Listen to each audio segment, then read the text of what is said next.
संतान के रूप में कौन आता है?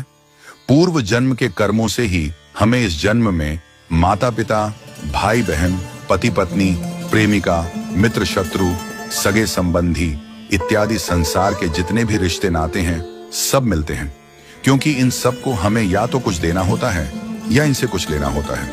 वैसे ही संतान के रूप में हमारा कोई पूर्व जन्म का संबंधी ही आकर जन्म लेता है, जिसे शास्त्रों में 4 प्रकार का बताया गया है। 1. अणानुबंध पुत्र। पूर्व जन्म का कोई ऐसा जीव जिससे आपने ऋण लिया हो या उसका किसी भी प्रकार से धन नष्ट किया हो, वह आपके घर में संतान बनकर जन्म लेगा। वह अपना धन बीमारी में या व्यर्थ के कार्यों में तब तक नष्ट करेगा जब तक उसका पूरा हिसाब न हो जाए। 2. शत्रुपुत्र। पूर्व जन्म का कोई दुश्मन आपसे बदला लेने के लिए आपके घर में संतान बनकर आएगा। बड़ा होने पर वह माता पिता से मारपीट, झगड़ा करेगा या उन्हें सारी जिंदगी किसी न किसी प्रकार से सताता ही रहेगा। वह हमेशा कड़वा बोलकर उनकी बेइज्जती करेगा और उन्हें दुखी रखकर ही खुश होगा। 3. उदासीन पुत्र। इस प्रकार की संतान न तो माता पिता की सेवा करती है, न ही कोई सुख देती है। वह उन्हें उनके हाल पर मरने के लिए छोड़ देती है। विवाह होने पर यह माता पिता से अलग हो जाते हैं और उनकी चिंता नहीं करते। 4. सेवक पुत्र।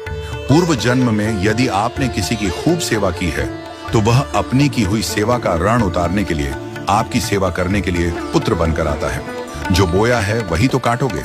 यदि अपने माता पिता की सेवा की है तो ही आपकी संतान बुढ़ापे में आपकी सेवा करेगी, वरना कोई पानी पिलाने वाला भी पास न होगा।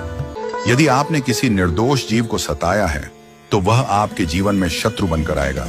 इसलिए जीवन में कभी किसी का बुरा न करें, क्योंकि प्रकृति का नियम है कि आप जो भी करोगे उसे वह आपको इस जन्म में या अगले जन्म में 100 गुना वापस करके देगी।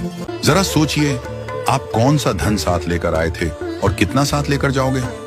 जो चले गए वे कितना सोना चांदी साथ ले गए? मरने पर जो सोना चांदी, धन दौलत बैंक में पड़ा रह गया, समझो वह व्यर्थ ही कमाया। औलाद अगर अच्छी और लायक है तो उसके लिए कुछ भी छोड़कर जाने की जरूरत नहीं है, वह खुद ही कमा लेगी। और औलाद अगर बिगड़ी या नालायक है तो उसके लिए जितना भी धन छोड़कर जाओ वह चंद दिनों में सब बर्बाद करके ही चैन लेगी। मैं, मेरा, तेरा और सारा धन यहीं का यहीं धरा रह जाएगा, कुछ भी साथ नहीं जाएगा। साथ यदि कुछ जाएगा भी तो सिर्फ अच्छे बुरे कर्म ही साथ जाएंगे। इसलिए जितना हो सके नेकी करो, सत्कर्म करो।